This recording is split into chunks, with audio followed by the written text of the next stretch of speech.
오늘도 말씀과 기도로 이 자리에 오신 분들을 환영합니다. 창세기 49장 1절로부터 21절 야곱의 축복. 지금부터 본문을 읽겠습니다. 창세기 49장. 야곱이 그 아들들을 불러 이르되 너희는 모이라.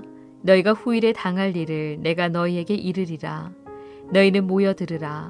야곱의 아들들아, 너희 아버지 이스라엘에게 들을지어다. 르우벤아, 너는 내 장자요, 내 능력이요, 내 기력의 시작이라. 위풍이 월등하고 권능이 탁월하다마는 물의 끓음 같았은즉 너는 탁월하지 못하리니 내가 아버지의 침상에 올라 더럽혔음이로다. 그가 내 침상에 올랐었도다. 시므온과 레위는 형제요, 그들의 칼은 폭력의 도구로다. 내 호나, 그들의 모의에 상관하지 말지어다. 내 영광아, 그들의 집회에 참여하지 말지어다. 그들이 그들의 분노대로 사람을 죽이고 그들의 혈기대로 소의 발목 힘줄을 끊었음이로다. 그 노여움이 혹독하니 저주를 받을 것이요, 분기가 맹렬하니 저주를 받을 것이라. 내가 그들을 야곱 중에서 나누며 이스라엘 중에서 흩으리로다. 유다야, 너는 내 형제의 찬송이 될지라. 내 손이 내 원수의 목을 잡을 것이요, 내 아버지 아들들이 내 앞에 절하리로다. 유다는 사자 새끼로다. 내 아들아, 너는 움킨 것을 찢고 올라갔도다. 그가 엎드리고 웅크림이 수사자 같고 암사자 같으니 누가 그를 범할 수 있으랴. 규가 유다를 떠나지 아니하며 통치자의 지팡이가 그 발 사이에서 떠나지 아니하기를 실로가 오기까지 이르리니 그에게 모든 백성이 복종하리로다. 그의 나귀를 포도나무에 매며 그의 암나귀 새끼를 아름다운 포도나무에 맬 것이며 또 그 옷을 포도주에 빨며 그의 복장을 포도즙에 빨리로다. 그의 눈은 포도주로 인하여 붉겠고 그의 이는 우유로 말미암아 희리로다. 스불론은 해변에 거주하리니 그곳은 배 매는 해변이라. 그의 경계가 시돈까지리로다. 이사갈은 양의 우리 사이에 꿇어앉은 건장한 나귀로다. 그는 쉴 곳을 보고 좋게 여기며 토지를 보고 아름답게 여기고 어깨를 내려 짐을 메고 앞제 아래에서 섬기리로다. 다는 이스라엘의 한 지파같이 그의 백성을 심판하리로다. 다는 길섭의 뱀이요 새길의 독사로다. 말굽을 물어서 그 탄자를 뒤로 떨어지게 하리로다. 여호와여, 나는 주의 구원을 기다리나이다. 갓은 군대 추격을 받으나 도리어 그 뒤를 추격하리로다. 아셀에게서 나는 먹을 것은 기름진 것이라. 그가 왕의 수라상을 차리리로다. 납달리는 노인 암사슴이라. 아름다운 소리를 바라는도다. 본문 전체 이해와 본문 해석입니다. 우리 큐티 본문은 야곱의 마지막 때 모습을 계속 소개하고 있습니다. 야곱은 그의 모든 자녀들에게 축복하는 내용이 오늘 본문에 등장을 하는데요. 이 본문에서 사용된 축복하다라는 말의 원어는 유언에 가깝습니다. 아버지이고 족장인 야곱의 유언이 언약을 따라 자녀들에게 선포되는 것인데요. 언약을 따라 유언한다는 말은 자녀들이 언약 앞에서 복과 저주에 대한 말씀을 듣게 되는 것이고요. 동시에 장차 일어날 일들에 대해 예언하는 성격의 말씀이 자녀들에게 전달되는 것입니다. 누가 어떤 말씀을 듣게 되는지 본문을 살펴보겠습니다. 첫 번째 문단은 1절, 2절입니다. 이스라엘에게 들을지어다. 야곱은 자녀들을 소집시킵니다. 그리고 이 자녀들이 후일에 당하게 될 일을 전해주겠다 그렇게 말하지요. 따라서 야곱은 족장으로서 예언을 전하는 목적이 있음을 밝히고 자녀들을 소집한 것입니다. 이 말은 이들이 야곱의 개인적인 자녀일 뿐만 아니라 이스라엘 나라의 지파로서 그 역할을 감당하게 될 것이 밝혀지는 내용이지요. 이와 비슷한 모습과 내용이 신명기 31장에 기록되어 있습니다. 물론 신명기 31장에는 모세가 주인공으로 등장합니다만 창세기에 등장하는 야곱과 신명기에 등장하는 모세의 모습 사이에는 유사성이 매우 강하게 남겨져 있지요. 이 둘은 모두 다 그들이 개인적인 자녀가 아닌 지파로서 이스라엘 나라를 위해 어떤 역할을 하고 어떻게 될 것인지를 하나님의 예언을 받아 전달했기 때문입니다. 야곱이 족장으로서 자녀들에게 유언을 전하는 이스라엘에게 들을지어다. 첫 번째 문단 살펴보았습니다. 둘째 문단은 3절로부터 12절입니다. 르벤, 시므온과 레위, 유다에 대한 말씀이지요. 르벤은 기력의 시작이라고 하는 별칭을 가지고 있습니다. 이것은 장자들에게 붙여주는 별명인데요.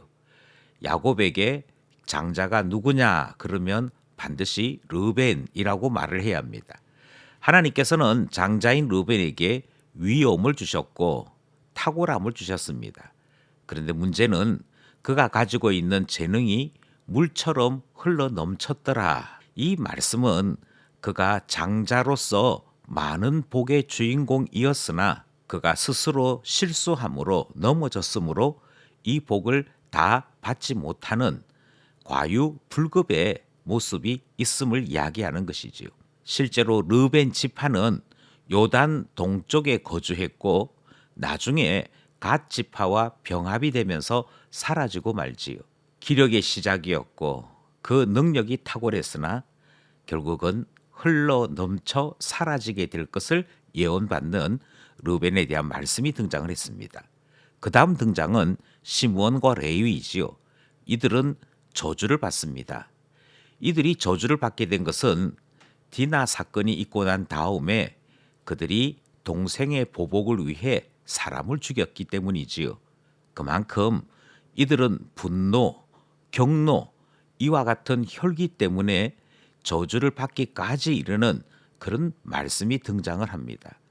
그리고 이들이 가졌던 분노와 경노 때문에 결국은 흩어지고 사라지고 말 것이다 하는 예언이 등장했던 것입니다.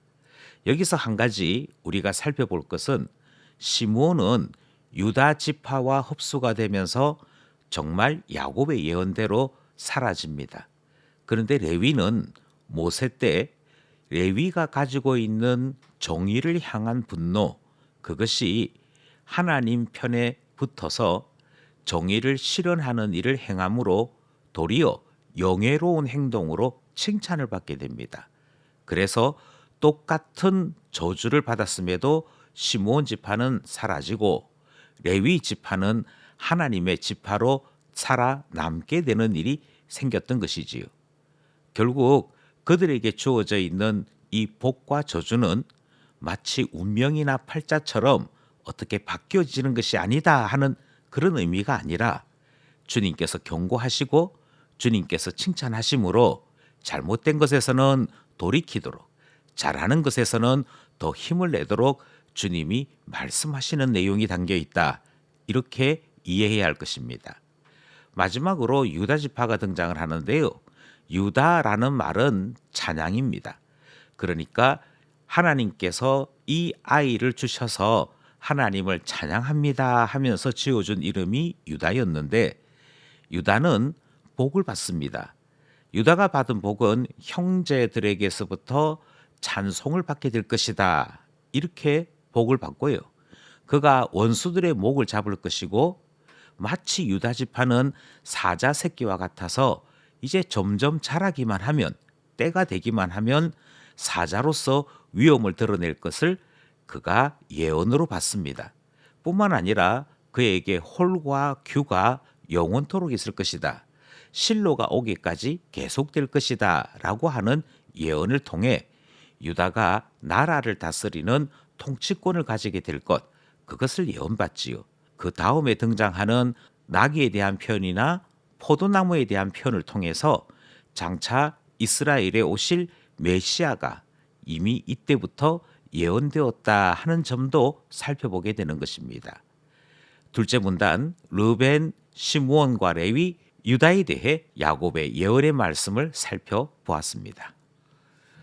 마지막 셋째 문단은 13절로부터 21절입니다. 스불론, 이사갈, 단, 갓, 아셀, 납달리에 대한 야곱의 예언 말씀이지요. 먼저 스불론은 단이나 아셀 지파와 같이 해안가에 위치한 지파들로서 야곱은 이들이 지중해 연안에 위치하게 될 것을 예언합니다. 지중해 연안에 위치했으므로 무역을 통해 그들이 일하게 되는 것, 또 이스라엘 바로 위에 있으면서 그 해변 지역을 장악했던 페니키아, 그러니까 두로와 시돈에 대한 관계까지 예언 말씀에 등장을 하지요.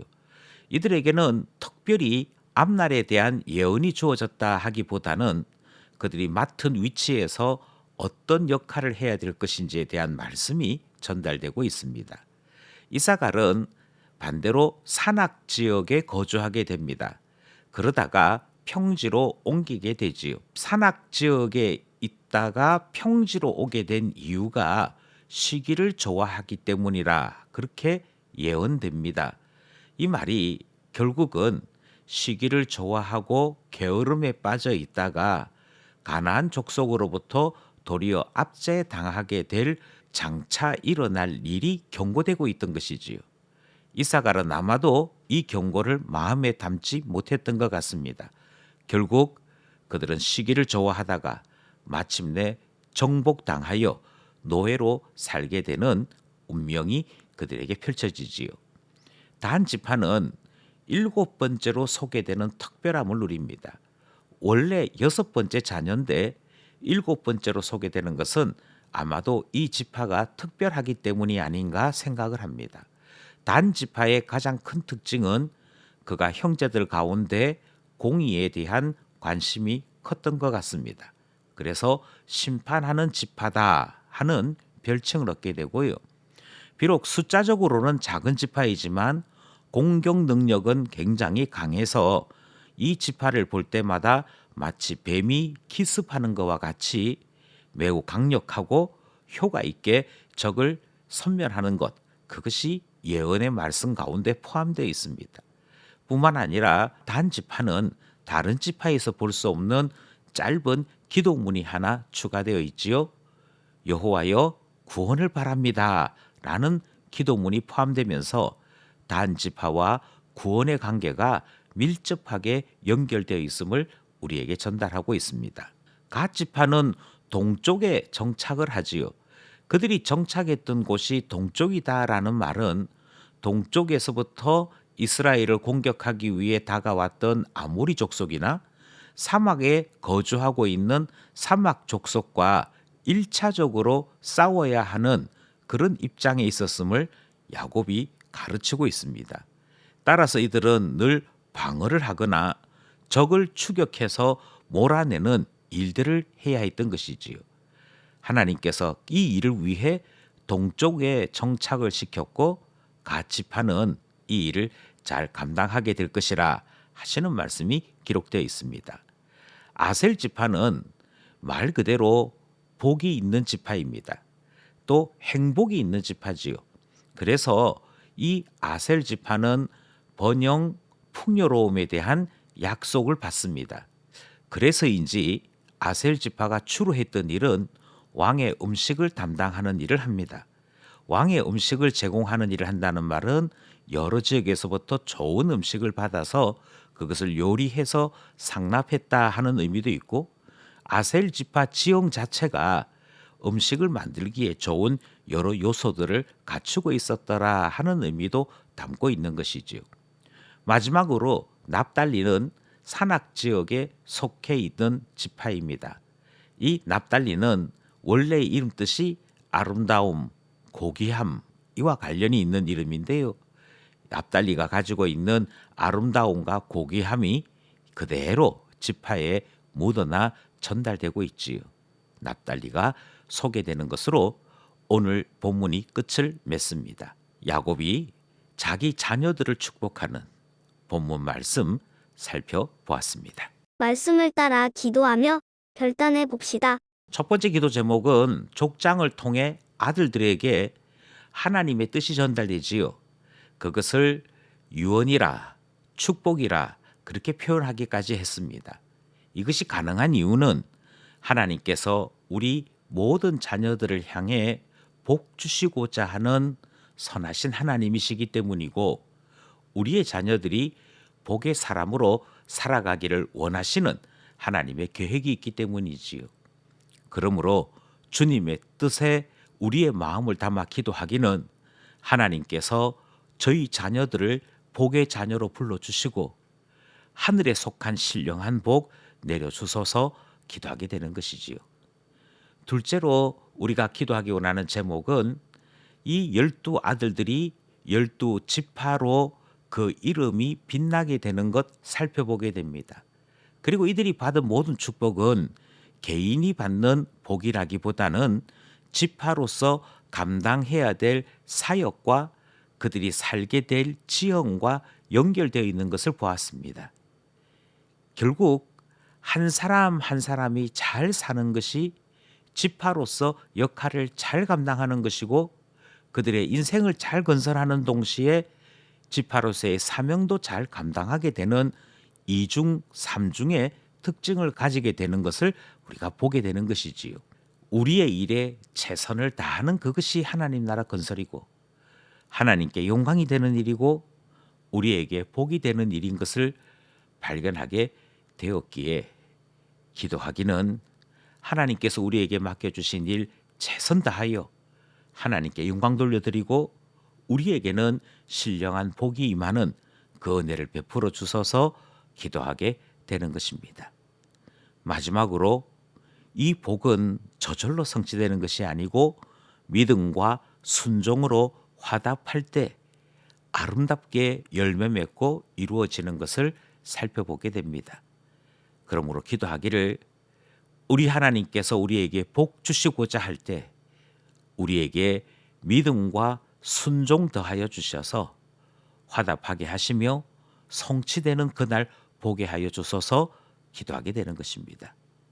오늘도 말씀과 기도로 주와 함께 동행하며 살아가는 하나님 자녀 되기를 간절히 소원합니다.